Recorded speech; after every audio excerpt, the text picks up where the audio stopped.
ఒక అంశం గురించి చక్కగా స్టడీ చేస్తూ అపోస్తులుడైన పౌలు గారి జీవితంలో ఉన్న కొన్ని విషయాలు, మనం ప్రముఖమైన విషయాలు నేర్చుకునే ప్రయత్నం చేద్దాము. ఈ రోజున పెన్ను దగ్గర పెట్టుకోండి. నోట్స్ బుక్ కూడా కంటిన్యూ చేసుకోవాలనుకున్న వారు పెన్ను నోట్బుక్ కంటిన్యూ చేసుకోండి.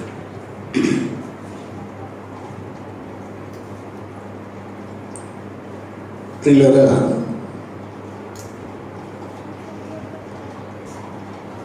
పరిశుద్ధ లేఖనంలో లేక పరిశుద్ధ గ్రంథమైన బైబిల్లో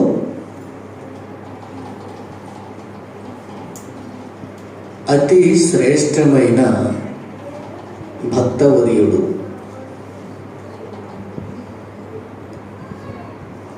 అపోస్తుల కంటే అందరికంటే విభిన్నమైన ఆత్మ అనుభవం కలిగినటువంటి భక్త శ్రేష్ఠుడు అపోస్తలుడైన పౌలు. అపోస్తలులు అంటే అర్థం ఏంటంటే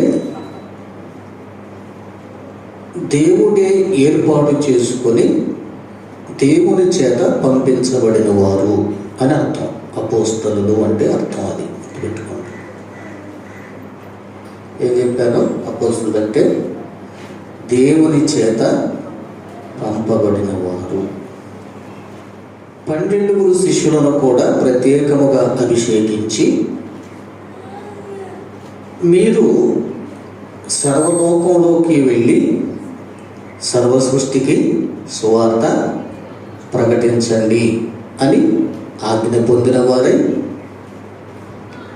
వారు ప్రపంచ నలుమూలలకు వెళ్ళి దేవుని నీతి సువార్తను ప్రకటించారు. పౌలు గారు కూడా ప్రత్యేకమైనటువంటి ఒక అపోస్తలుడిగా గుర్తించబడ్డాడు.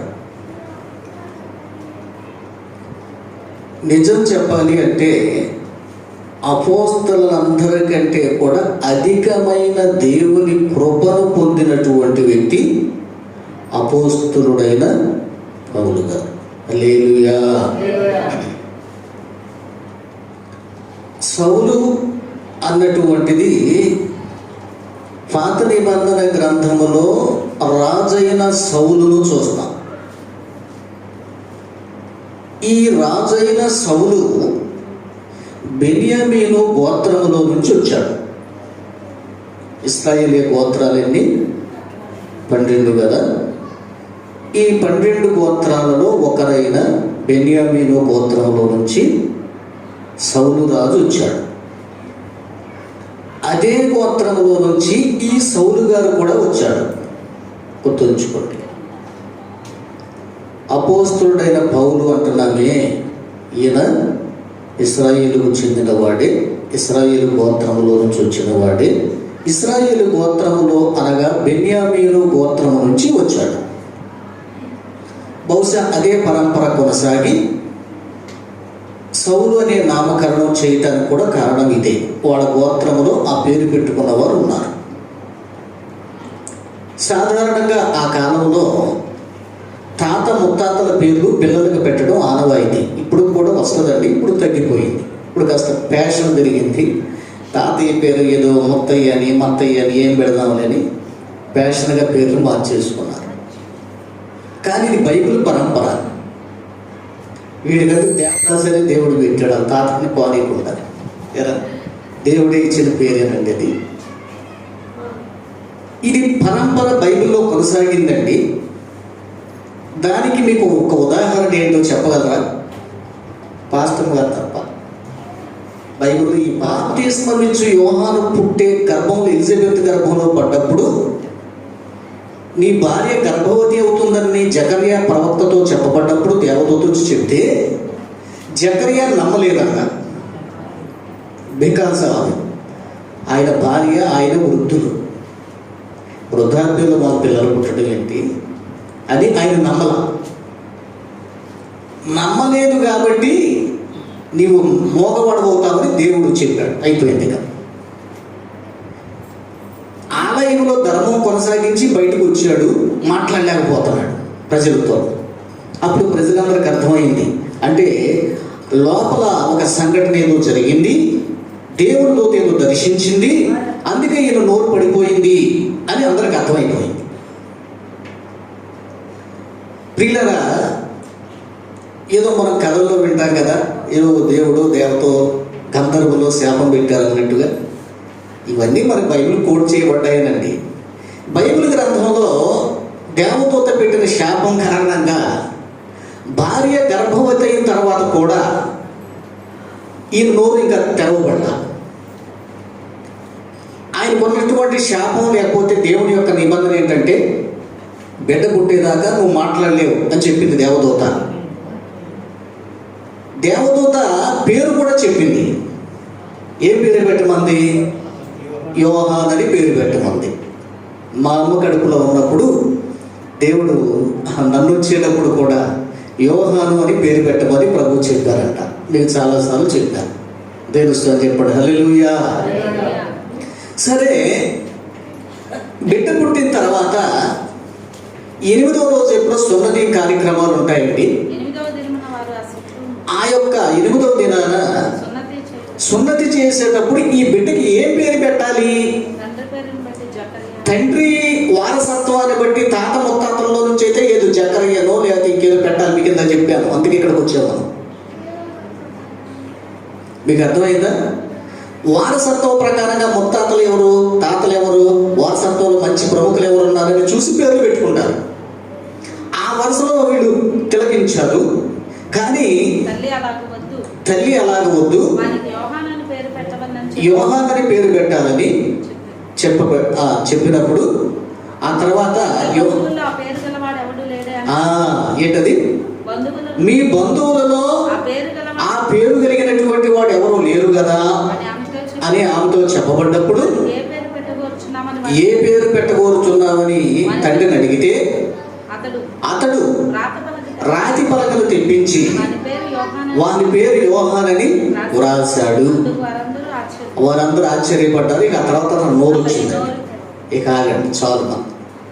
మన సందర్భం ఏంటంటే, నీ బంధువులలో, నీ వారసత్వంలో, మీ యొక్క గోత్రంలో, ఓకే, మీ యొక్క కమ్యూనిటీలో ఈ పేరు కలిగినటువంటి వారు వెతికేవారు అన్నందుకు మీకు చెప్తున్నాను. ఇప్పుడు అక్కడికి వచ్చాం మనం. అందుకే కదా ఇక్కడికి వచ్చింది.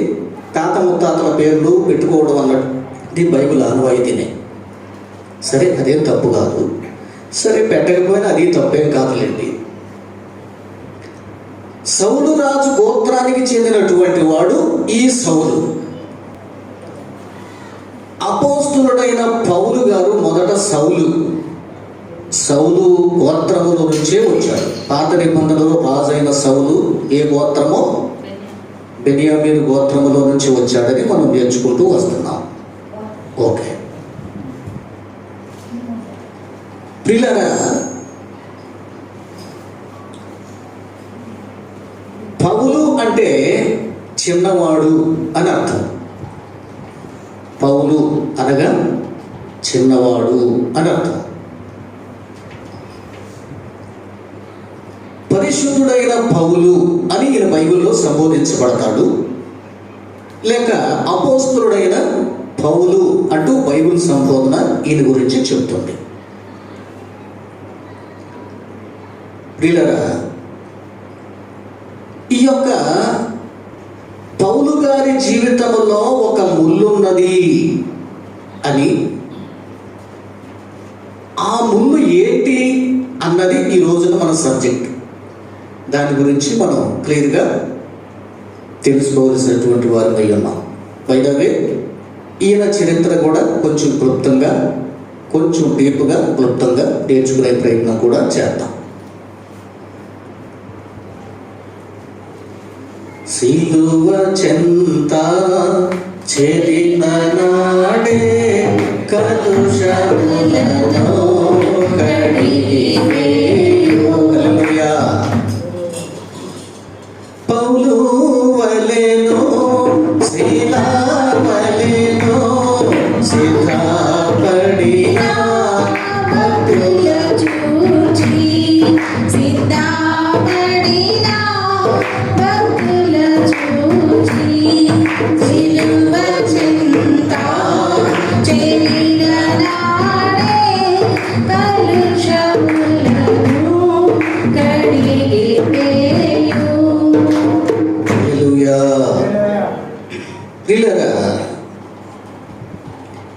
ఈ యొక్క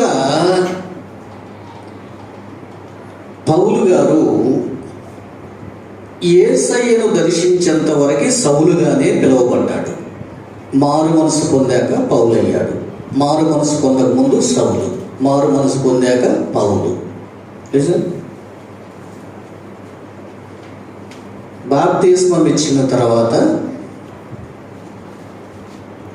కొంతమంది అవసరతను బట్టి దైవ సేవకులు నామకరణం చేస్తూ ఉంటారు బైబిల్ సంబంధంగా.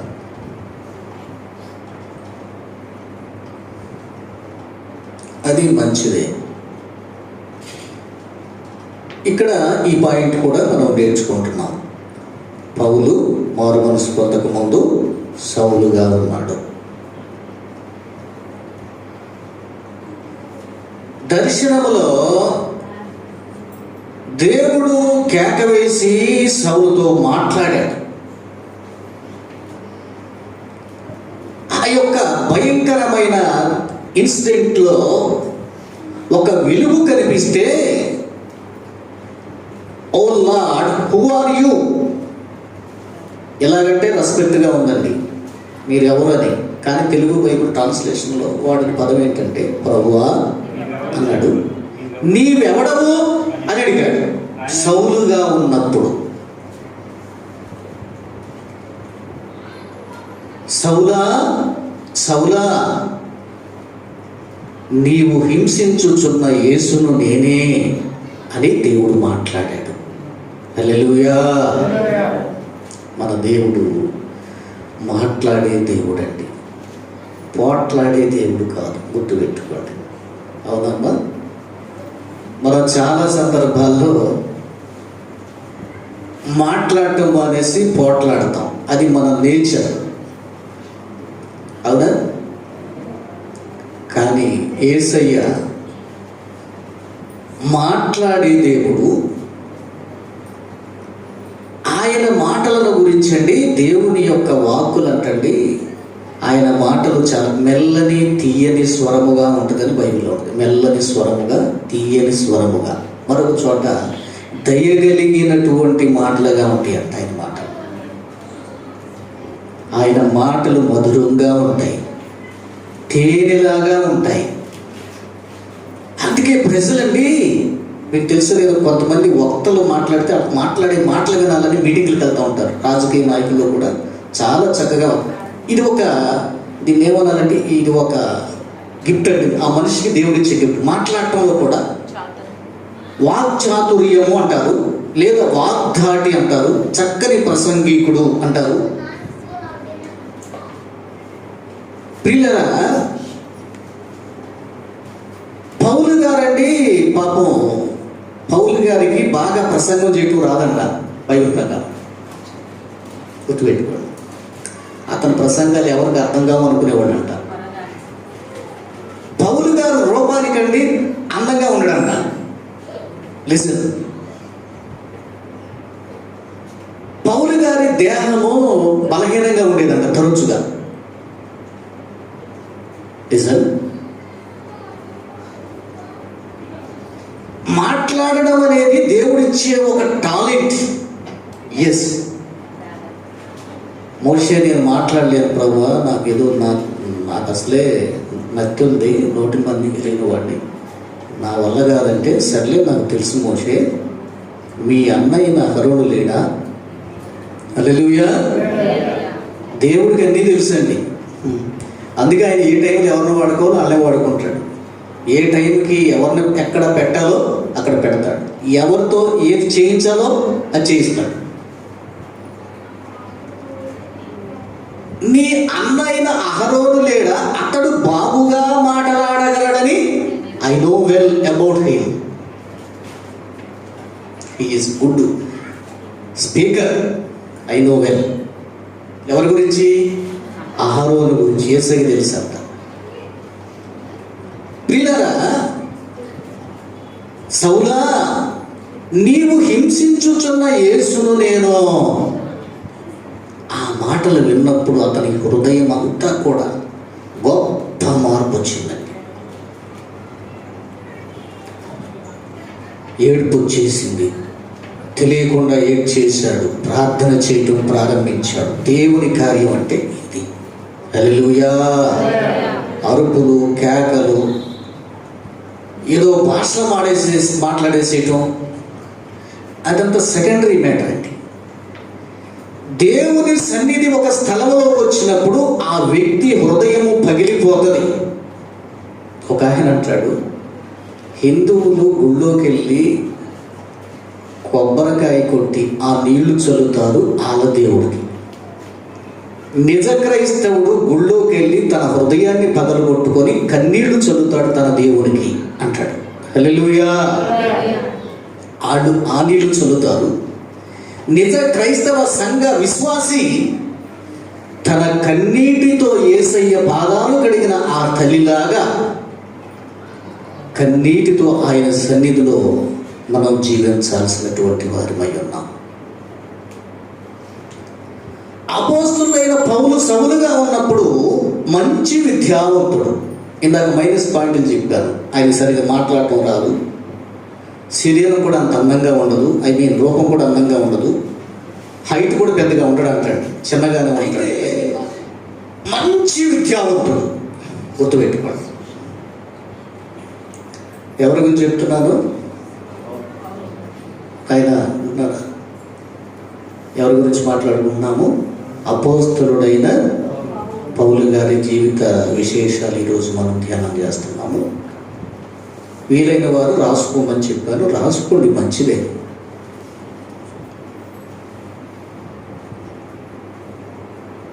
ఈయన ఏ పట్టణానికి చెందినవాడు అంటే తార్సు పట్టణానికి చెందినవాడు. వాళ్ళ ఊరేంటి? తార్సు పట్టణం. ఈ తార్సు పట్టణం అనేది వాడరేవు పట్టణం అండి. వాడరేవు పట్టణం అంటే మంచి బిజినెస్ సిటీ. మన ఇండియాకి బిజినెస్ సిటీ అని ఒక సిటీకి పేరుంది, చెప్పగలుగుతారా? ఎస్, మురళి గారు చదువుకుని ఎంత చూస్తూ ఉంటాడు కదా. ముంబై భారతదేశంలో వ్యాపార సంబంధమైన పెద్ద సిటీ ఏంటంటే ముంబై. ప్రజెంట్, అంతకుముందు కలకత్తా ఉండేది, తర్వాత ఇప్పుడైతే ప్రజెంట్ ముంబై. కానీ ఒక భయంకరమైన దుర్వార్త ఏంటంటే ఒక 40-50 సంవత్సరాల్లో ముంబై పట్టణం నీట మునిగిపోతుంది, ఉండదు అని ఒక వార్తాకరం వచ్చింది. వైజాగ్, ముంబై, భారతదేశంలో ఉన్న ప్రముఖమైన కొన్ని పట్టణాలు ఒక 40-50 సంవత్సరాల తర్వాత సముద్ర గర్భంలో కలిసిపోయే పరిస్థితులు రాబోతున్నాయి. ప్రపంచవ్యాప్తంగా కొన్ని సిటీస్, ఓన్లీ నాట్ ఇండియా. ఇది చాలా దుర్వార్త, మనం ప్రార్థన చేయాలి. హల్లెలూయా. తార్సు పట్టణంలో వాడ సంబంధమైన వర్తక వ్యాపారము చేసే ఒక ధనికుని కుటుంబంలో జన్మించాడు సౌలు. మంచి ధనికుడు అండి. వాళ్ళ వర్తక వ్యాపారం చేసేవాడు. వాడరేవు పట్టణం అది. ఈ వర్తక వ్యాపారం చేసే వారికి ఉన్నటువంటి అధికారం ఏంటంటే రోమా పౌరసత్వాన్ని వీరు కొనుక్కున్నారు. అందుకని అపోస్తలుడైన పౌలుకు యూదా పౌరసత్వంతో పాటుగా నేను రోమా పౌరసత్వం కలిగిన వాడిని తన అపోస్తల కార్యంలో సందర్భంలో చెప్తాడు. రోమా పౌరసత్వం కలిగి ఉంటే ప్రపంచంలో గొప్పవాడు అని అర్థం. హల్లెలూయా. వింటారా? జాగ్రత్తగా వినాలి. వెనక్కి కూర్చున్న వాళ్ళు అడుగుతా. ఉదాహరణకి ఏంటండి గొప్ప? రోమా పౌరుడైతే అనుకుందాం. రోమా పౌరసత్వం కలిగిన వాడిని హేరోదు రాజు ఏం చేయలేడు, చేయటానికి వీల్లేదు. సామంత రాజులు ఎవరు కూడా రోమా పౌరసత్వం కలిగిన వారికి శిక్ష వేయలేరు. ఆ రోజున రోమా సామ్రాజ్యం ప్రపంచాన్ని పరిపాలన చేస్తుంది. ధనక సంపన్నమైనటువంటి కుటుంబంలో వచ్చిన సౌలు రోమా పౌరసత్వం కలిగినటువంటి ఇంటిలో జన్మించాడు. ఇతనికి కూడా రోమా పౌరసత్వం ఉంది. తర్వాత చూద్దాం విషయాలు. పిల్లరా, ఇతరులో ఉన్న మరో ప్లస్ పాయింట్, మంచి విద్యావంతుడు. సెకండ్ పాయింట్, ధర్మశాస్త్రము పట్ల అత్యధికమైన ఆసక్తి కలిగినటువంటి వాడు, బహునిష్ట కలిగినటువంటి వాడు సౌలు. ధర్మశాస్త్రం అంటే చెవి కోసుకుంటాడు అంటాం చూసారు కొంతమంది. ఎందుకు? ఏదైనా కథలు చెబుతుంటే కదా ప్రవీణ్, ఆసక్తి, ధర్మశాస్త్రము పట్ల ఆసక్తి. ఇశ్రాయేలుకి ఏముంది, యూదులకి ఏముంది? ధర్మశాస్త్రం ఉంది, చాలా ఆసక్తిగా ఉంటారు. క్రైస్తవ మతం అప్పుడే వచ్చింది, యేసు ప్రభు తర్వాత క్రైస్తవ మతం వచ్చింది. అందుకని క్రైస్తవ మతం అంటే ఇది చాలా కోపం. ధర్మశాస్త్రము పట్ల ఆసక్తి కలిగిన విద్యావంతుడైన సౌలు ధర్మశాస్త్రోపదేశకుడైనటువంటి పరమ భక్తుడైనటువంటి పరమ బోధకుడైనటువంటి గమలీయేలు పాదముల యొద్ద కూర్చొని ధర్మశాస్త్ర అభ్యాసం చేశాడు, ట్రైనింగ్ తీసుకున్నాడు. ఇంకా ఆయనకి మించిన ధర్మశాస్త్రాన్ని క్షుణ్ణంగా చెప్పగలిగే వారు ఆ కాలంలోకి ఎవరు లేరు. గమలీయేలు అనే ఆయన ధర్మశాస్త్రాన్ని బాగా అవసరం ఏదో అంటారు దాన్ని, బాగా దాని సారమంతా కూడా సేకరించి ధర్మశాస్త్ర ప్రకారంగా జీవించడానికి తీర్మానించుకున్నాడు. హల్లెలూయా. సరే, ఇక ఈ విషయాలన్నీ చెప్పుకుంటూ వస్తే మనకి ఈరోజు అవుట్లైన్తోనే మనం ఆగిపోవాల్సి వస్తుంది. ఈ పౌలు మారుమనసు పొందాడు. మారుమనసు పొందిన తర్వాత అద్భుతమైన సువార్త పరిచర్య చేశాడు. చాలా గొప్ప సువార్త పరిచర్య చేశాడు, చాలా అద్భుతమైన పరిచర్య చేశాడు, చాలా నమ్మకమైన సేవ చేశాడు.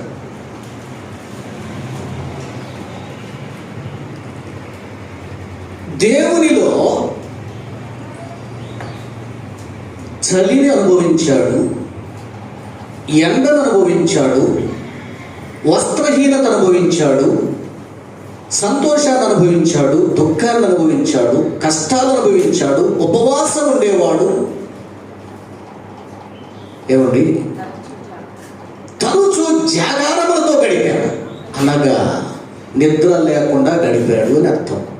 రాత్రుల్లో నిద్ర లేకుండా గడపాల్సిన పరిస్థితులు వచ్చినాయి ఆయనకి. అంటే ఆయన్ని చంపడానికి చాలామంది ప్రయత్నం చేసేవాళ్ళు. ఎక్కడైతే దేవునికి విరోధముగా పనిచేయటానికి తీర్మానించుకొని 9వ అధ్యాయం చెబుతుందండి, సంఘమును హింసించడానికి, హాని చేయటానికి, సంఘాన్ని పాడు చేయటానికి ప్రాణాధారంగా ఎంచుకున్నాడట సౌలు. ముందుగా ఏం ఎంచుకున్నాడనండి? 9వ అధ్యాయం చూడండి. ప్రభు యొక్క శిష్యులను బెదిరించుట. ముందుకు జరగండి అన్న కొంచెం. జయ జయ యేసు, జయ యేసు, జయ జయ జయ క్రీస్తు, జయ జయ రాజా, జయ రాజా, జయ జయ రాజా, జయ రాజా, జయ జయ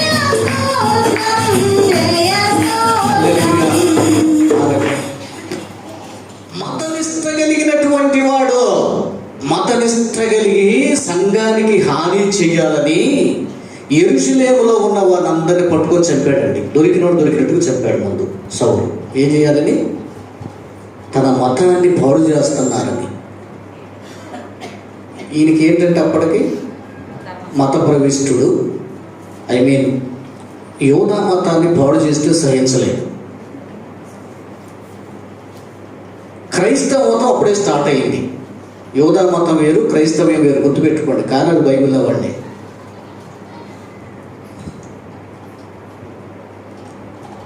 ప్రియులారా,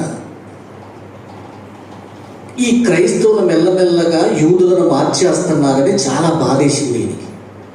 కొంతమంది ఇలాగే ఉంటారండి. మరి సత్యం అప్పటికి సత్యం తెలుసుకోవాలి.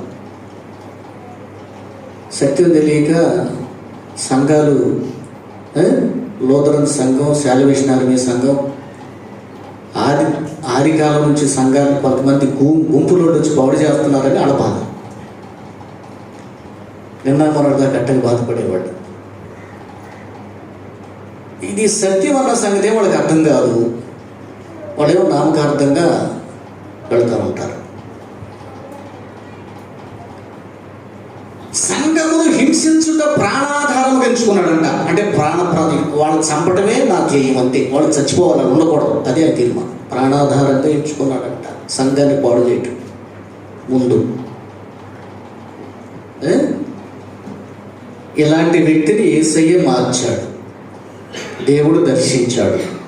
ఇప్పుడు యెరూషలేములో ఉన్న క్రైస్తవ సంఘాలను నాశనం చేసి ప్రక్కనే ఉన్న దమస్కుకు బయలుదేరాడు. దమస్కులో ఉన్న సంఘాలు కూడా పాడు చేసి దొరికినట్టు బయటకు లాక్కొచ్చి పొడిచి చంపేసేవాడు. అంత క్రూరమైనటువంటి వాడు. ఎందుకంటే మత పెద్దలు కూడా ఇతనికి సపోర్ట్ ఇచ్చేవాడు. రాజకీయంగా పలుకుబడగలిగిన వాడు, మంచి వ్యాపారవేత్త కొడుకు, సంపన్న కుటుంబం నుంచి వచ్చాడు. అసలు ఇక ఇతనికి తిరిగే ఉందండి.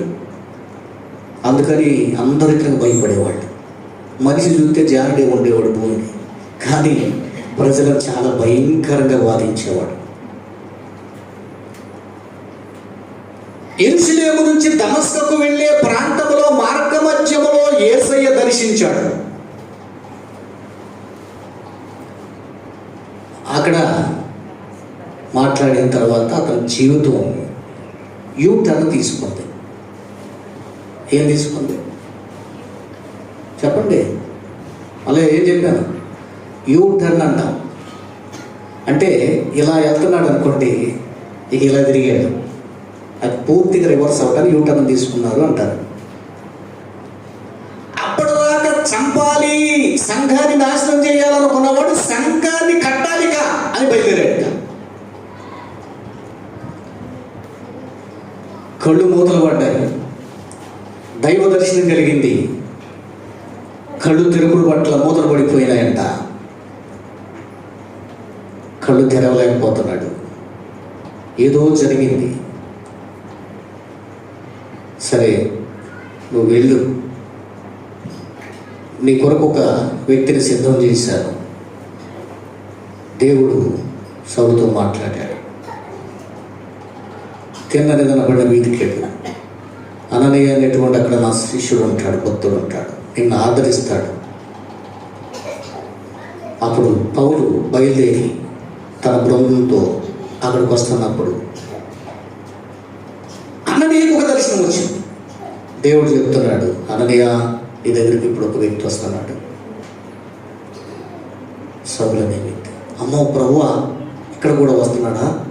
అయ్యో బాబు, ఇంకేముంది, యెరూషలేములో నీ భక్తులు ఎంతమంది ప్రాణాలు పెట్టుకున్నాడు, ప్రాణాలు బలి చేశాడు, ఎంత కీడు చేశాడు, దుర్మార్గుడు ఇక్కడ కూడా వస్తున్నాడా ప్రభువా? అననీయ తొందరపడబాక.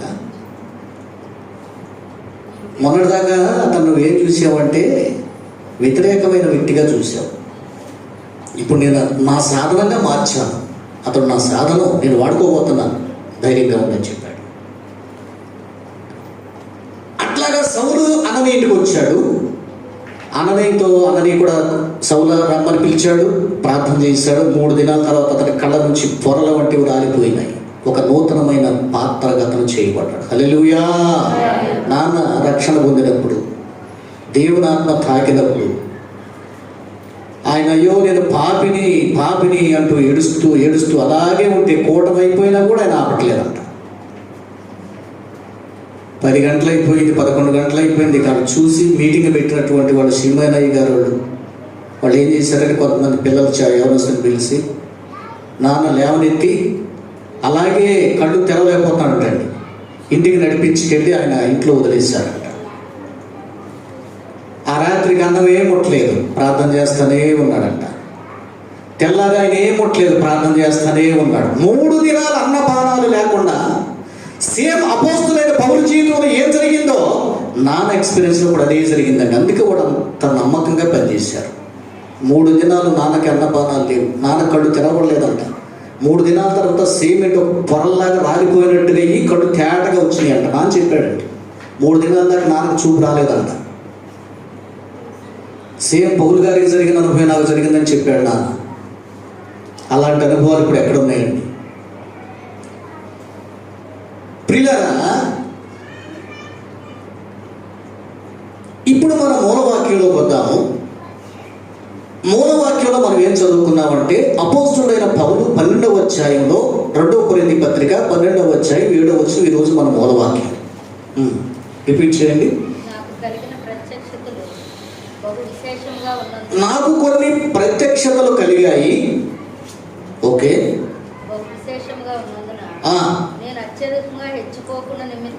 ఓకే.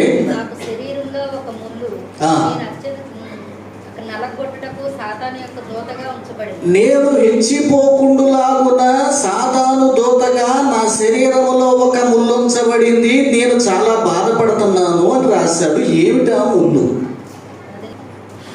ఆ ముళ్ళు నాలో నుంచి తీసేయి ప్రభువా అని నేను ముమ్మారు ప్రభువుని వేడుకుంటే నా కృప నీకు చాలును అని దేవుడు చెప్పాడు అని సరే అక్కడ కొనసాగిస్తున్నాడు. అలా కొంచెం కొందరు పండితులు ఏమన్నారంటే ఆయన హృదయంలో ఒక బాధ ఉండింది, దైవ సేవకుడైనా కూడా.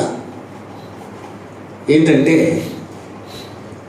అయ్యో నేను యెరూషలేములో ఎంతమందిని పాడు చేసి చంపేశాను, సంఘాన్ని చంపేశానే, ప్రాణాలు తీశానే, సంఘాన్ని ప్రభు పని పాడు చేశానే అనే వేదన అతని హృదయంలో ఉండేది. అదే ముళ్ళు అని కొందరు వ్యాఖ్యానించారట. ఒక్కొక్కసారి మనల్ని బాధించే కొన్ని విషయాలు అలాగే ఉంటాయండి. అయితే దేవుడిలో మనం వచ్చిన తర్వాత వాటిని మనం ప్రభు క్షమించాడని విశ్వాసం ఉంచి ఇంకా వాటి కొరకు మనం బాధపడవలసిన అవసరం ఉండదు. కానీ సమయానుకూలముగా కొన్ని సందర్భాల్లో మన పాపములను తరచుగా జీవించినంతకాలం వాటిని ఒప్పుకుంటూ ప్రార్థన చేసుకోవాలి. ఇది ఒక సత్యం. కొందరు అభిప్రాయం ఏం చెప్పారన్నాను, ఆయన చేసిన పాపము అనేది ఆయన విడిచిపెట్టలేదు, ఆ బాధ అతని హృదయంలో ఉంటా ఉండేది, అదే అతని సాతాను దూతగతంలో ఉంచబడినటువంటి ఒక ముళ్ళు అని చెప్పారు. అయితే అది కరెక్ట్ కాదండి. ప్రియులారా, అపోస్తులుడైన పౌలు కంటి జబ్బుతో బాధపడతా ఉండేవాడు.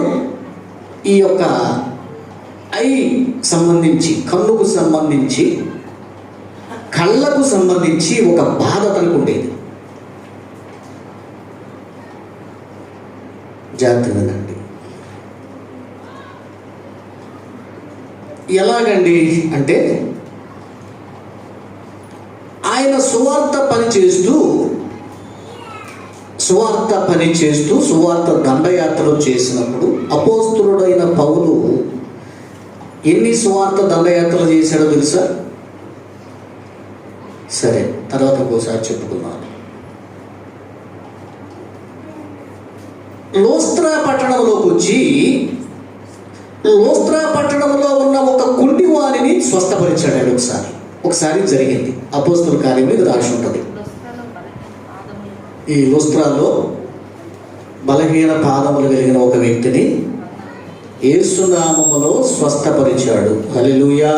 మన యేసయ్య నామము పరము నుండి పోయబడిన పరిమళ తైలం, పరము నుండి పోయబడిన అందరూ పాడండి.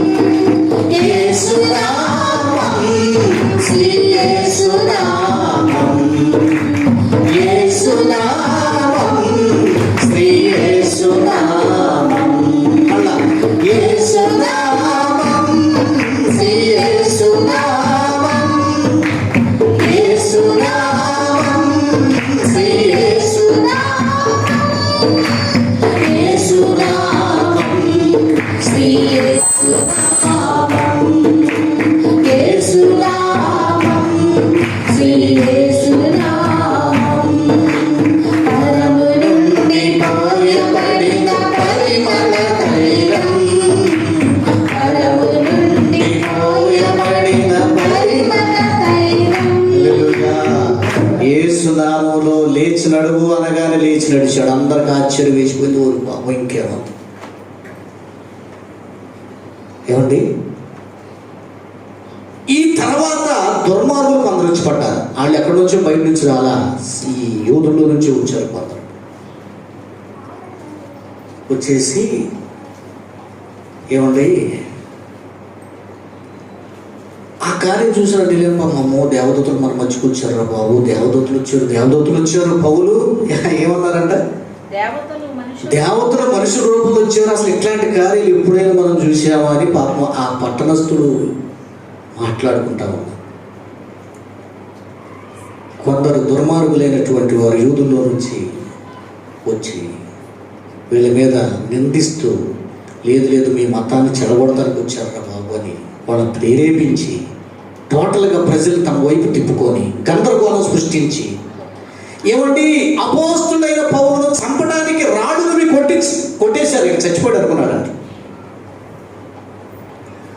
అదే పిచ్చి ప్రజలు ఏం చేశారంట, పౌలు గారిని ఈడ్చి ఊరి చివర తీసుకెళ్ళి పడేసరికి చచ్చిపోయాడు అని వదిలేసి వెళ్ళిపోయాడు.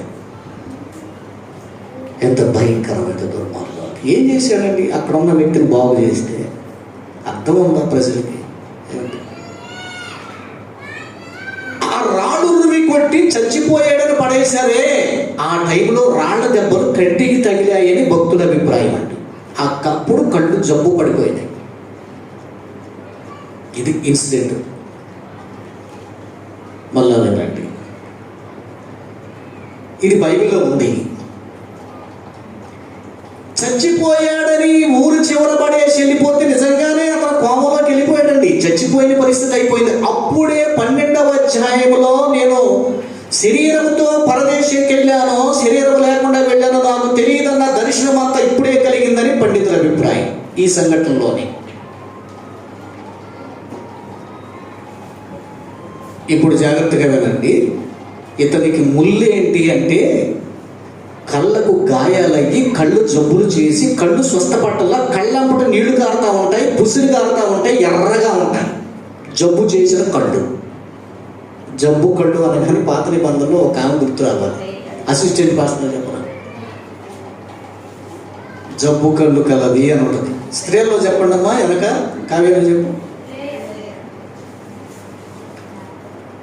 లేయమ్మ కళ్ళు పాప ఏదో జబ్బుగా ఉండే ఇంట, అందుకని యాకోబు నేను ఏం చేసుకోదు, రాహేలే చేసుకుంటాను అన్నాడు. అట్టగా సరే పని చెయ్యి, అట్టగిస్తానన్నాడు మామ. అన్న తర్వాత ఇంకేముందని 7 సంవత్సరాలు పొరుగు చేసాడు పాపం. రాత్రి కూడా పెళ్లి చేసాడు. అందుకని క్రైస్తవులు రాత్రి చేయడు, పగలే చేస్తారు. వాళ్ళ మామ ఎప్పుడు చేశాడని పెళ్ళి, అది వీడి పని వీడి తిక్కెట్టా ఉందా అని అబ్బాయి పెళ్లి కార్యక్రమం ఏర్పాటు చేసేవారు. రాత్రికి అన్నాడు, ఎప్పుడైతే మనకెట్లు అనుకున్నాడు.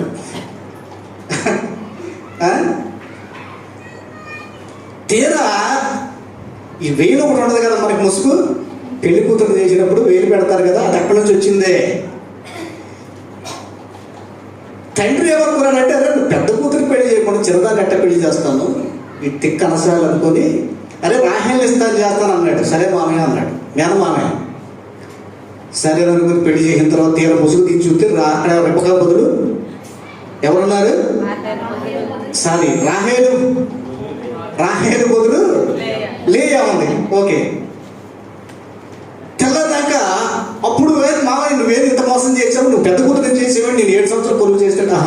చిన్న కూతురు కూడా కావాలా అన్నాడు. అవును నేను చేసుకుంటాను అంటే ఇంకొక 7 పని చేయగలన్నాడు. పాప ఏం చేస్తే మళ్ళీ 7 చేసేటట్టు పని. ఆ తర్వాత ఇద్దరు నుంచి పెళ్లి చేశారు. అప్పటికి ఆ సాంప్రదాయం ఉండేది, ఒకరిని ఇద్దరిని చేసుకునే అనుమతి ఉండేది. కానీ ఇతను రాహేలు ప్రేమించేవాడు, ఎందుకంటే లేయా అతనికి నచ్చలా. అవునా? అందుకని అంత ప్రేమగా ఉండేవాడు కాదు. అందుకని దేవుడు న్యాయం చేయాలనుకొని ముందు లేయాకి పిల్లల్నిచ్చి ఈమె పిల్లలు లేకుండా చేశాడు. దేవుడు న్యాయవంతుడు కదా, దేవుడు స్వామి చెప్పాడు హల్లెలూయా. దేవుడు న్యాయవంతుడు. బైబిల్ రిటర్న్స్ అని కూడా ఉంటుంది. అన్న పెనిన్నా ఉంటారు, అందులో కూడా అన్న అంటే ఇది చాలా ఇష్టం అనమాట భర్తకి. ఆ రెండో భార్య అంటే ఇష్టం ఉంటుంది. అందుకే దేవుడు ఏం చేశాడంటే ఈమె గర్భం మూసి ఆమె పిల్లలు ఇచ్చాడు. చూసారు దేవుడు ఎంత న్యాయవంతుడు. దేవుడు స్వామి చెప్పాడు హల్లెలూయా. సరే అట్లా ఉంచుదాం. పౌలు గారి కళ్ళు జబ్బు పడటానికి కారణం ఇక్కడే. ఆ తర్వాత అతనికి జబ్బు ప్రారంభమైంది. ఎంత ట్రీట్మెంట్ చేసినా ఎక్కడ చేసినా ఆ ముళ్ళు పోవట్ల, ఆ బాధ పోవట్ల. కళ్ళు మంటగా ఉంటాయి, నీళ్ళు వస్తూ ఉంటాయి, పుసి కారుతూ ఉంటుంది, ఎర్రగా ఉంటాయి, ఇబ్బందిగా ఉంటుంది. సరే, అలాగే దేవుడు సువార్త పని చేశాడు. చాలా నమ్మకస్తుడండి. ప్రియులారా, ఈ ముళ్ళేమిటి అంటే ఈ కళ్ళ జబ్బే, కళ్ళు దాని వలన సరిగా కనపడేవి కూడా కాదు. క్రమక్రమంగా కంటి చూపును సరిగా స్పష్టంగా చూడగలిగేవాడు కాదు. అందుకనే పత్రికలు రాస్తున్నప్పుడు చదవండి, మొదటి కొరింథీ పత్రిక 16:21, 2వ దశలోనికే పత్రిక 3:17, కొలస్సీ 4:18. ఈ 3 వచ్చిన టకటక తీసి చదవండి. తర్వాత అటు వెళ్దాం. పౌలను నేను చదవండి. అయిపోయిందా?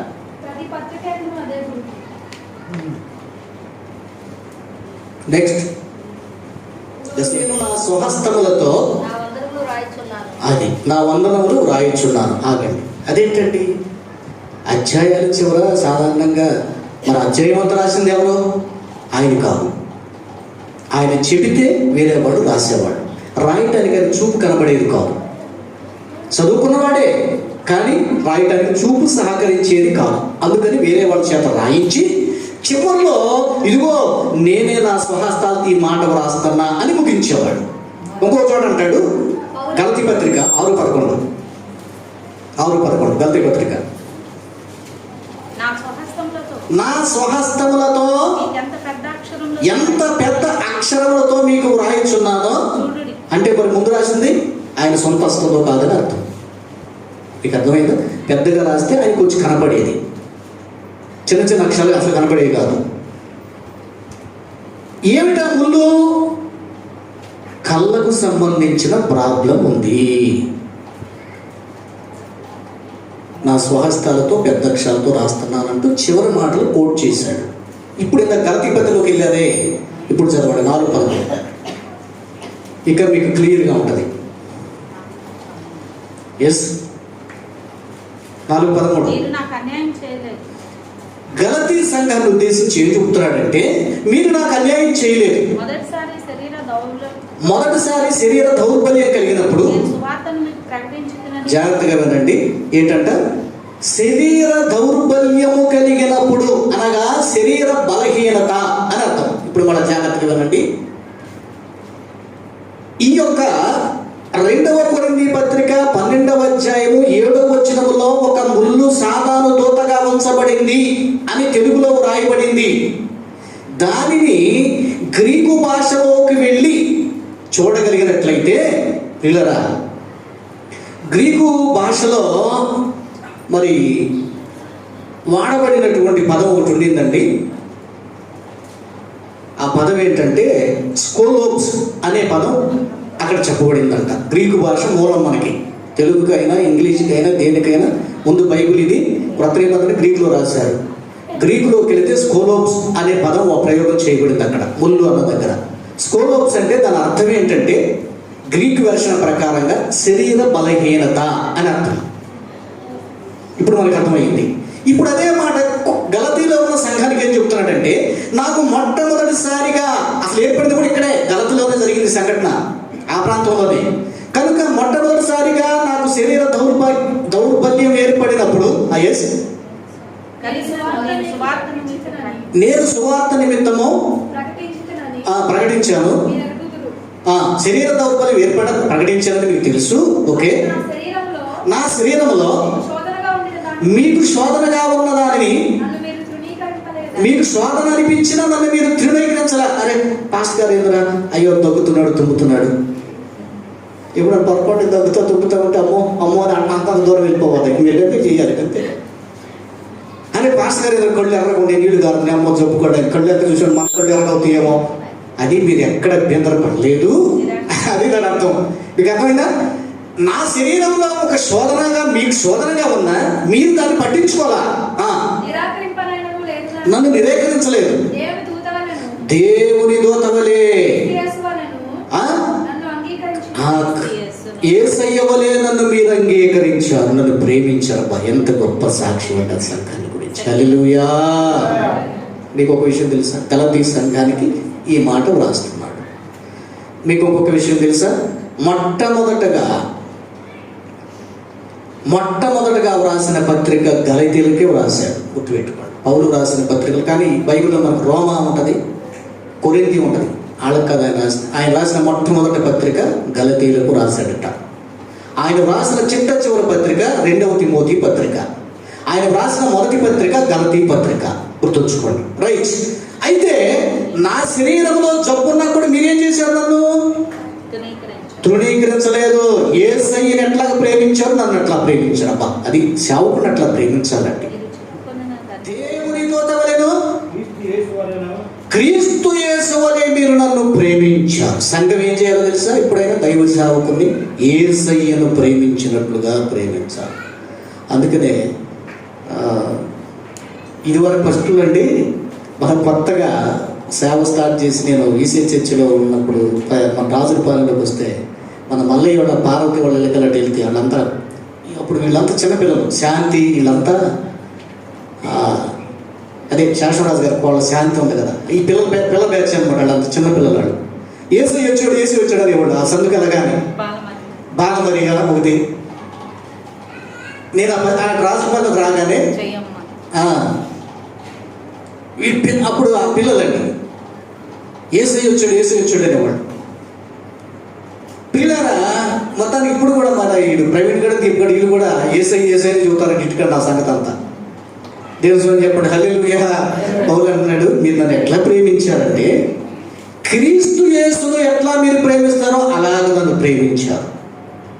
ఇంకా అంటాడు, ఎస్ కంటిన్యూ చేయండి. శక్యమైతే మీ కన్నులు కూడా మీకు నాకు ఇవ్వడానికి కూడా మీరు ముందుకు వచ్చారు. కన్నులు అనే మాట వచ్చిన దగ్గర నోట్ చేయండి పాయింట్. అంటే ఎందుకని? కళ్ళ దృష్టితో బాధపడుతున్నాడు కదా, ఆ బాధ ఆయన భరించలేకపోతున్నాడు దైవదాసుడు. ఆయన ఒప్పుకుంటే నా కళ్ళు కూడా మీకు ఆయన ఇద్దును, చక్కగా మంచి పరిచర్య చేస్తాడు, ఏసై పరిచర్య అన్నంత భావము ప్రేమ వాళ్ళకుండేదంట. కళ్ళు నోట్ చేయాల్సిన పాయింట్ ఏంటంటే, శక్యమైతే మీ కన్నులను, ఎందుకు ఈ కన్నులని ఎందుకన్నాడు? ఆ సమస్య అక్కడ ఉంది కాబట్టి. గుర్తుపెట్టుకోండి. అవసరమైతే మీ గుండెకాయ తీసి నాకు ఇద్దరు అని వాడొచ్చుగా. ప్రేమ, అబ్బో నేనంటే చాలా ప్రేమ అన్నప్పుడు సాధారణంగా అట్లాగంటారు. ఇంకేదో ఒక అవయం చెప్పొచ్చుగా, మీ కన్నులను ఓడబీకి నాకు ఇచ్చివేసి ఎందురు, అంత ప్రేమ నా పట్ల మీరు చూపించారంటాడు. హల్లెలూయా. మీకు అర్థమైంది ముందేంటి? కన్నుకు సంబంధించినటువంటి విధానం, కన్నులకు సంబంధించిన ఆ జబ్బుతో ఆయన బాధపడుతూ ఉండేవాడు పౌలు గారు. పాస్టర్ గారు కూడా జబ్బు వచ్చిందా? ఎందుకు రాదు? పాస్టర్ గారు ఏమన్నా నాకన్నా చూడబడ్డా? అందరిలాగా పుట్టాడు కదా ఏ పాస్టర్ గారు అయినా. హల్లెలూయా. ఎంత కృపామయుడవు యేసయ్యా,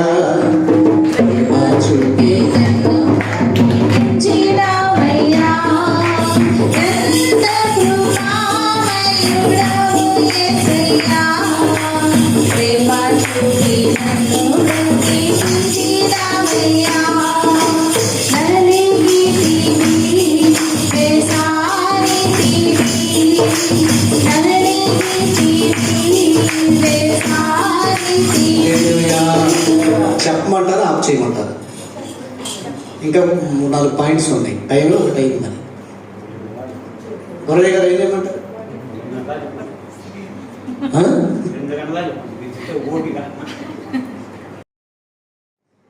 ప్రియులారా, శరీరములో శోధనగా ఉంచబడింది. ఏమండి, కొంతమందికి అలాగే బైబిల్ గ్రంథంలో మనం చూస్తామండి. కొన్ని జబ్బులు నయం కాల అలాగే చనిపోయారు దైవ సేవకులు. బైబిల్లోనూ ఉన్నారు, నా అనుభవంలోనూ తెలిసిన వాళ్ళు ఉన్నారు. ఎలీషా జబ్బు చేసింది, ఆ జబ్బుతోనే చచ్చిపోయాడు. ఎంత గొప్ప భక్తుడండి. దేవుని స్వామి చెప్పండి. హల్లెలూయా. ఎలీషా ఎంత అద్భుతాలు చేశాడు, చచ్చిపోయిన వాళ్ళని బ్రతికించాడు. ఎన్ని గొప్ప కార్యాలు చేసిన ఆయన ఒక జబ్బు చేసి మరణకరమైన రోగము చేత పీడించబడ్డాడు. ఆయన సరిగ్గా ప్రార్థన చేసి ఎందుకు తగ్గట్లా ఇన్ని సంవత్సరాల అనుకోబాకటి తప్పది. ఆమె సరిగ్గా ప్రార్థన చేస్తే ఎందుకు ఈ శోధన అనుకోబకటి తప్పది. దేవుడు ఒక్కొక్కసారి ఒక్కొక్క రీతిగా పరీక్షిస్తూ ఉంటాడు. అర్థమైందా? పరిశుద్ధులైనటువంటి వారు నాకు తెలుసండి, కొన్ని చక్కగా సావుకులైనా సావుకులైనా కొన్ని బలహీనతలకు గురయ్యి శరీర దౌర్బల్యమును అనుభవించి భూమి మీద అది ఒక దేవుని నిర్ణయం ఉండేది. ఆ తర్వాత ఆగిపోతారు. కొంతమంది చాలా రేరుగా మంచిగానే ఏ ప్రాబ్లం లేకుండా ఆగిపోతారు దేవుని సేవకుల్లో కూడా. కొంతమంది శరీర దౌర్బల్యం కలిగి నాన్న ఆత్మీయ తండ్రి ప్రకాశమయ్య గారు, సిమేనయ్య గారు చెప్తుంటాను మీకు. నేను ముఖ్యంగా ప్రార్థన చేసుకున్నప్పుడు సిమేనయ్య గారిని బాగా నేను ప్రేమించేవాడిని. ఒక విధంగా నాకు ఆత్మీయ తండ్రి లాంటి వాడు. మంచి ప్రార్థనకు నాన్న ఆత్మీయ తండ్రులు వాళ్ళే, ప్రకాశమయ్య గారు, సిమేనయ్య గారు. సిమేనయ్య గారు కూడా ఆయన డ్రిల్ మాస్టర్, జాబ్కి రిజైన్ చేసి సేవ చేశారు ఆ కాలంలో, నా కాలంలో నాన్నలాగా. ఆయన చనిపోయినప్పుడు మరి క్యాన్సర్తో చనిపోయారు ఆయన, సిమేనయ్య గారు. చాలా బాధపడి హాస్పిటల్కి వెళ్ళి అది అంటే ఎందుకంటే అది దేవుడి నియమం. అని ఒక్కొక్కసారి దేవుడు స్వస్థత కలగదా అంటే పెద్దవాళ్ళు మీకు ఊరికే మీ విశ్వాసాన్ని బలపరుస్తుందని చెప్తాను. వేరే అంగంలో క్యాన్సర్తో చనిపోయారు. సేమ్ అదే పర్సన్ని నాన్న పెదపల్లిలో అదే క్యాన్సర్ కలిగిన వ్యక్తిని, అదే రీజన్లో ఉన్న వ్యక్తిని నాన్న ప్రార్థన చేస్తే స్వస్థపడ్డాడు. మరి ఏం చెప్తాం? దేవుని నిర్ణయం, దేవుని నియమం. అందుకని మనం ఎప్పుడు తప్పు పట్టకూడదు, ఎవరిని మనం తప్పు పట్టకూడదు. తీర్పు తీర్చొద్దు. వాళ్ళు మంచోళ్ళు కాదండి, మనకి ఎందుకు? మంచి విషయాలు చెప్పండి. వాళ్ళు పలానప్పుడు మంచి పని చేశారండి, ఇది చెప్పం. సైతం మనకి ముందు మనకు ఏజైతే ఏంటంటే, ఇప్పుడు వాళ్ళలో 24 మంచితనాలు ఉంటాయి, 4 తప్పులు ఉంటాయి. కానీ మనకేం కనపడేది తెలుసా? ఆ 24 కనపడవు, ఈ 4 కనపడతాయి మనిషికి. భక్తిలోకి వచ్చినాక మనం మారు మనసు పొందాలి. వీలైనంత వరకు మంచి విషయాలు చెప్పాలి. గుర్తుంచుకోండి. ఓకే, దేవుని చెప్పండి. హల్లెలూయా. ప్రియులారా, ఈయన కళ్ళకు సంబంధించి చాలా ప్రాబ్లం ఉండింది. సాతాను దూతగా అది ఉంచబడింది, ఒక ముల్లుగా చేయబడింది. నిజమేనండి, అది కళ్ళు ప్రాబ్లం ఎలాగా ఏంటి అని ఇంకా మనం పరిశీలన చేయగలిగితే, అపోస్తులుడైన పౌలు గారిని ధర్మశాస్త్ర ప్రకారం నిందితుడిగా చేసి రాజుగారి సముఖంలో అప్పగించారు, ఇది చంపేయాలని. ఒక సభ జరుగుతుంది. సభలోకి పరిసయ్యులు, సదుకాయులు వచ్చారు. ఇతడు నేరం చేస్తున్నాడండి, క్రైస్తవ్యాన్ని వ్యాప్తి చేస్తున్నాడండి, మా యూదా మతానికి వ్యతిరేకమైన పనులు చేస్తున్నాడు, ఇతడు దోషి అని అక్కడ అగ్రిప్ప రాజు దగ్గరికి తీసుకెళ్ళారు. ఆ యొక్క సన్హెడ్రిన్ సభ అంటారు దాన్ని. ఆ సభలో బోన్లో నిలబెట్టారు. ప్రధాన యాజకులు ఉన్నారు, రాజుగారు వచ్చి కూర్చున్నాడు. తీర్పు ప్రారంభమైంది. ప్రధాన యాజకుడికి కోపం వచ్చి, వరే వీడు నిన్న మొన్నటి దాకా మనం ఇక బాగా సపోర్ట్ ఇచ్చాము, బాగా చేసి ఇప్పుడే క్రైస్తవులు తిప్పేస్తున్నాడు అని బాగా వీడు కూడా కోపం పెట్టుకొని, పౌలు ఏమన్నాడంటే, చదవండి 23వ అధ్యాయం 1వ వచనం, అపోస్తుల కార్యం. మహాసభలను తేరి చూచి, సహోదరులారా, నేను నేటి వరకు కేవలము మంచి మనస్సాక్షితో దేవుల్లో నడుచుకుంటున్నాను నేను. తర్వాత ప్రధాన యాజకుడు ఏమన్నాడంటే, అతని నోటి మీద కొట్టండి చాలండి అన్నాడంట. ప్రధాన యాజకుడు అతని నోటి మీద కొట్టండి అంటండి ఎక్కువ మాట్లాడుతున్నాడు అని కోపంగా లేచి అరిచాడంట. ఎవరిని? అపోస్తులుడైన పౌలు. హీనంగా గౌరవం లేకుండా మాట్లాడాడు. అప్పుడు పౌలు ఏమన్నాడంటే, సున్నము కొట్టిన గోడ దేవుడు నిన్ను కొడతాడు, జాగ్రత్త, నన్ను కొట్టమంటున్నావు కదా అంటాడు. జాగ్రత్త వినండి, ఇక లిసన్, నా మాట వినండి. అప్పుడు వెంటనే సభలో ఉన్నవారు ఏమన్నారంటే, ఏమయ్యా సౌలా, పౌలా, సౌలా, నీకు బుద్ధి లేదా? ఆయన ఎవరనుకుంటున్నావు? మన ప్రధాన యాజకుడు. అప్పుడు ఆయన కనపడలా, కళ్ళ చొప్పు ఉంది ఆయనకి, మాట్లాడింది ఎవరో మసగ్గా ఉంది. అప్పుడు ఏం తేరుకుని ఏమన్నాడంటే, అలాగా అయితే నాకు తెలియదే, అతడు ప్రధాన యాజకుడని నేను అనుకోలేదు, నాకు తెలియలేదు. అది ధర్మశాస్త్రంలో నీ ప్రజల అధికారులు నిందించొద్దన్న ఉన్న మాట నాకు తెలుసు, అయితే నేను ఆయన అనుకోలేదు, క్షమించండి అన్నాడు. కారణం ఏంటంటే ఆయన కళ్ళకు తేటగా కనబడదు. అర్థమైందా? ఆ ముళ్ళేంటి అర్థమైందా? కన్నులు తేటగా కనబడవు, కళ్ళ జబ్బు కలిగి ఉన్నాడు, కళ్ళ బలహీనతతో చాలా బాధపడతా ఉండేవాడు. అందుకే ముమ్మారు ప్రభువా నేను బాధ పడలేకపోతే తీసేయన్నవాడు. ప్రభు మాత్రం నేనే ఉంచాను, నా కృప నీకు చాలని చెప్పాడు. హల్లెలూయా. ప్రియులారా, సరే ఇంకొక విషయం చెప్తే క్లోజ్ చేసేస్తా షార్ట్లోనే, మీకు పాఠం అయిపోయినట్టు అవుతుంది. సరేనా? ఇంకొకటి 2 విషయాలు ఉన్నాయి. ప్రియులారా, ద సేమ్ రీజన్ అక్కడ తీర్పు ఆ సభ జరిగిన తర్వాత అక్కడ ఏమన్నాడంటే, ఇక్కడ ఆ సభలో 2 వస్తారండి. అంటే పరిసయ్యులు, శాస్త్రులు ఉన్నారు. సదుకయ్యులు, పరిసయ్యులు ఉన్నారు. వీళ్ళిద్దరు ఉన్నారని గమనించి తెలివిగా అప్పుడు పౌలు ఏమంటాడంటే, పరిసయ్యులారా నేను అన్యాయంగా తీర్పు పాలవుతున్నాను. కారణం ఏంటంటే పరిసయ్యుల పైన మనం విశ్వసించే విశ్వాసం సదుకయ్యులకు లేదు. దేవదూత ఉన్నాడని, దేవుడు ఉన్నాడని, దేవుని ఆత్మ ఉందని, పరిశుద్ధ ఆత్మ ఉందని, కళలు ఉన్నాయని, దేవదూతలు వస్తారని మనం నమ్ముతాం. దీన్ని బట్టి నేను తీర్పు తీర్చబడతానని కేకేశాడంట తెలివిగా. అందుకని పాముల వలె వివేకులై ఉండండి, పావురముల వలె నిష్కపటులై ఉండండి. తెలివిగా ఈ మాట ఎప్పుడైతే అన్నాడో సదుకయ్యులైన గుంపంతా మనవాడేనా, అరే నిజమే కదా, ఎలాగొచ్చిందా తీర్పు, ఇది కుదరదని చెప్పేసి సదుకయ్యులకి పరిసయ్యులకి గొడవ వచ్చేసిందంట. ఇంకా మీకు అర్థమైందా? ఈయన పరిసయ్యుడు, వాస్తవమే. పరిసయ్యులు ఏం చేస్తారంటే దేవదూత నమ్ముతారు, పునరుద్ధానం నమ్ముతారు, దేవుడు మాట్లాడతాడని నమ్ముతారు. సద్దుకయ్యులకి ఏంటి నమ్మరు, ఏమి ఇవ్వంటారు. అందరూ యూదులేమని. ఇట్లా 2 తెగలు ఉన్నాయి.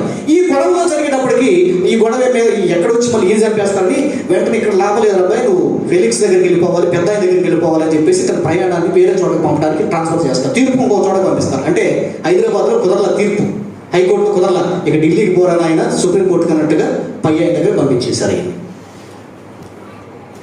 అప్పుడు వీళ్ళు కొన్ని నెలలు ఇటలీకి వెళ్లాల్సి వచ్చింది. అధిపతి దగ్గరికి వెళ్ళడానికి ప్రయాణం చేయాల్సి వచ్చింది వాడ మీద. కొన్ని నెలలు వాడ మీద ప్రయాణం చేస్తూ ఉండగా హఠాత్తుగా వాడ మీద ఒక సంఘటన జరిగింది. ఒక తుఫాను కొట్టింది. ఆ తుఫాను దెబ్బకి ఆ వాడ బ్రతలైపోయి లాగైపోయి కొట్టుకొని వెళ్ళి ఒక విలేజ్ అనే ఒక దీపం దగ్గరికి వెళ్ళి ఆగింది. సరే అప్పటికి అవించో బతికేమో అనుకున్నారు అందరూ బతికేమన్నా ఉన్నాయి, రొట్టె తినండి అని పౌలు గారు అక్కడ ఒక ప్రసంగం చేసి అక్కడ ఉన్న వాళ్ళందరూ కూడా బలపరిచి ఆ మిలేతీ ద్వీపంలోకి వెళ్తారు. అక్కడ ఒకలాంటి జాతి ప్రజలు అక్కడ ఉంటారు. ఆ మిలేతోలోకి వెళ్ళిన తర్వాత సరే బాగా చల్లగా ఉందట, చలిమంటకి వేద్దామని చెప్పేసి చలిమంట కోసం ఈ దిగినటువంటి వాళ్ళందరూ కాసిన పొలాలు ఏర్పరచుకొని మంటేసి మంట వేసుకొని చలి కాపుతున్నారు. ఆ టైంలో అపోస్తులైన పౌలు కూడా పొలం ఏరడానికి వెళ్ళాడంట. ఈయన కూడా పొలం కాసిన ఏరుకొని తెచ్చాడు. ఆ పొలంతో పాటు పాము కూడా ఉంది, అవి చూసుకోవాలి, కళ్ళు కనపడవాలి. అయితే ఎప్పుడైతే ఈ పొలం కట్ట తెచ్చి నిప్పుల మీద వేసాడో పౌలు గారు, ఒక సర్పం అతను తెచ్చిన పొలంలో వచ్చి బయటకు వచ్చి అతని చేతిని పట్టేసింది, కలిసేసింది. అప్పుడు ఆ జాతి ప్రజలు అక్కడ ఉన్న వాళ్ళందరూ చూసి వాళ్ళకేంటంటే ఈ పాము కనుక పట్టుకున్నాక చచ్చిపోతాడు, ఆడు పాపం చేసాడు, దుష్టుడు అని అర్థం. ఆ రకం పాము కనుక ఒక వ్యక్తిని పట్టుకుందంటే ఖచ్చితంగా చచ్చిపోతాడు, కలిసిన వెంటనే పాపం చేసి ఉంటాడు. అది వాళ్ళ లెక్క. అందుకని పౌలు గారిని చూసి ఆ పాము పట్టుకోవడం ఏర్పాటు కలిసేసింది. ఇలా ఏలాడుతుంటే ఇలా లాగి పాము తీసి అలా మంటలో పడేసాడు, చచ్చిపోయింది. కానీ వీళ్ళు ఏమన్నారంటే ఇతను ఘోరమైన పాపాత్ముడు, చూడండి కాసేపుడు చచ్చిపోతాడు అన్నారంట అందరూ. కాసేపుడికి చూశారు, శరీరం వాయటం కానీ చచ్చిపోవడం కానీ లేకపోతే ఇప్పుడు ఏమన్నారు, అమ్మో ఇది దేవదూత అన్నారంట. దేవుని చెప్పండి హల్లెలూయా.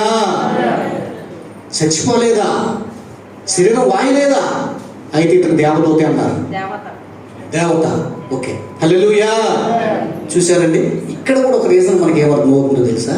అరే పుల్లలు ఏరుతున్నప్పుడు సర్పం వస్తుంటే వాటితో పాటు పుల్లలు కలిపి పావులు కూడా తీసుకుని చెట్లేసారు ఏంటంటే కళ్ళు సరిగా కనబడవు అని అర్థం. ఈ ముళ్ళేంటి? కనబడదు. కళ్ళ బలహీనత ఉంది, బాధగా ఉండేది, నీరసత ఉండేది, కళ్ళు మసకగా ఉండేవి. ఈ చాప్టర్ కూడా మనకు నేర్పిస్తున్నాడు తెలుసా? శరీరంలో ఉన్నటువంటి బలహీనత మనకి చూపిస్తా ఉంది. హల్లెలూయా. ఆయన శరీరంలో ఉంచబడిన ముళ్ళు ఇదే. ప్రార్థన చేసుకుందాం. Please subscribe our YouTube channel క్రీస్తు విజయం. క్రీస్తు విజయం అనే మన ఛానల్ని సబ్స్క్రైబ్ చేయండి. మన వీడియోలను లైక్ చేయండి, షేర్ చేయండి, కామెంట్ చేయండి. మన క్రీస్తు విజయం అనే ఛానల్లో ఆధ్యాత్మిక సందేశాలు, మంచి మంచి సాక్ష్యాలు, వార్తా విశేషాలు ప్రచురింపబడుతున్నాయి. తప్పక వీక్షించండి, దీవెనలు పొందండి. Please like, share, comment our videos. Don't forget to subscribe క్రీస్తు విజయం.